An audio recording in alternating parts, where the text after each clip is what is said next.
LGBTQ refugees fleeing violence in Africa are left sleeping on Canada's streets. We're here outside of the City of Toronto Referral and Assessment Centre. That's where refugee claimants come from all over the world just to get settled and get shelter space. But for dozens of African migrants specifically arriving to the City of Toronto, they're being shut out of shelters and being forced to sleep outside. I chose Canada, but unfortunately, I'm here for almost 2 weeks. I feel so sad. We expected at least people of Canada, the central government, whatever it's called, to welcome us. Some of the African migrants have been forced to sleep outside this building for up to a month. This includes many in the LGBTQ community, fleeing from persecution from countries like Uganda, where the government has just enacted capital punishment and long prison terms for queer individuals. I was accused of promoting homosexuality in Uganda.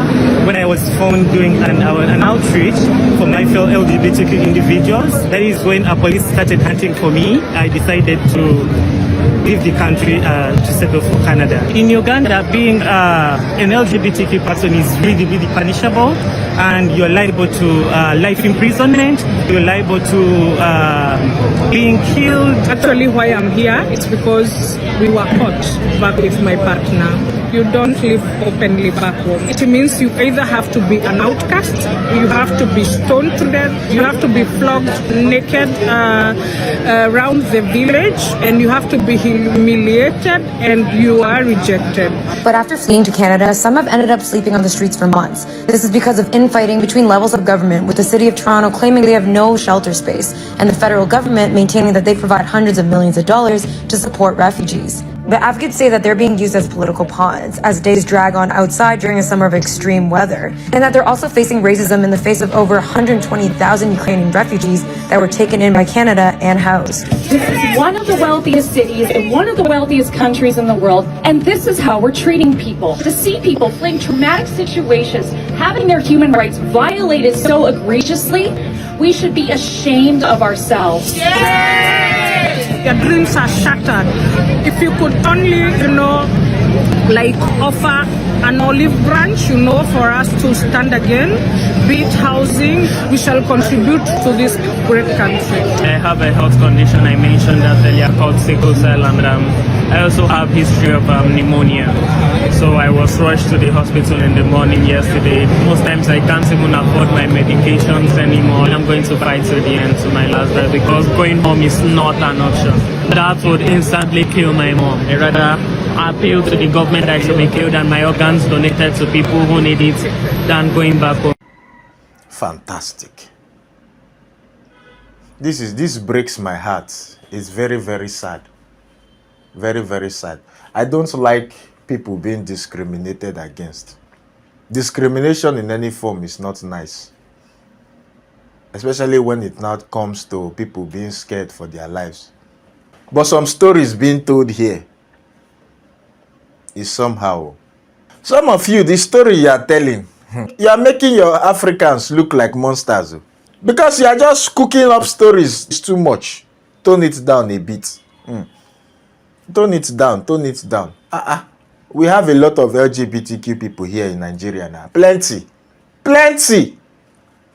LGBTQ here in Nigeria. So when these stories you people are telling, I don't know. But that is a story for another day. I want to let you know that there is an infiltrator within your midst.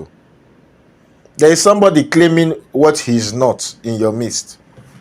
While the camera was panning, I saw my father's younger brother in the background. Papa Emeka. This man sold all the family land in the village. Sold everything and absconded. He left his wife and children in the village as at now. He absconded with the money. Now, he is in Canada claiming to be LGBTQ, which he is not. Which he is not. I'm sure he will tell plenty stories of things that didn't happen. See him. If you pan the camera, go back to the video, watch, you see him. He's infiltrating your course.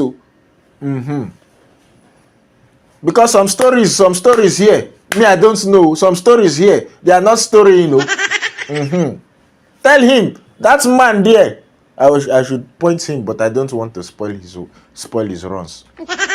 Papa Emeka, that land you sold beside Umuadi River, that land was my inheritance. Oh. That land, if you don't bring back that money, if I don't go to SM more to bring you back from Canada, call me bingo. They will remote you. You will come back to this country from Canada. You better, when you enter, say work and send me back my money. Oh. I don't play. Oh. Thank you. Hi, you. Where are you going? You are finished watching one. You have not watched the other videos. Oh yeah, you see this one here.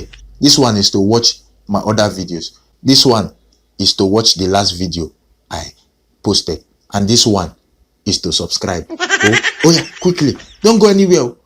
You will die here on this channel.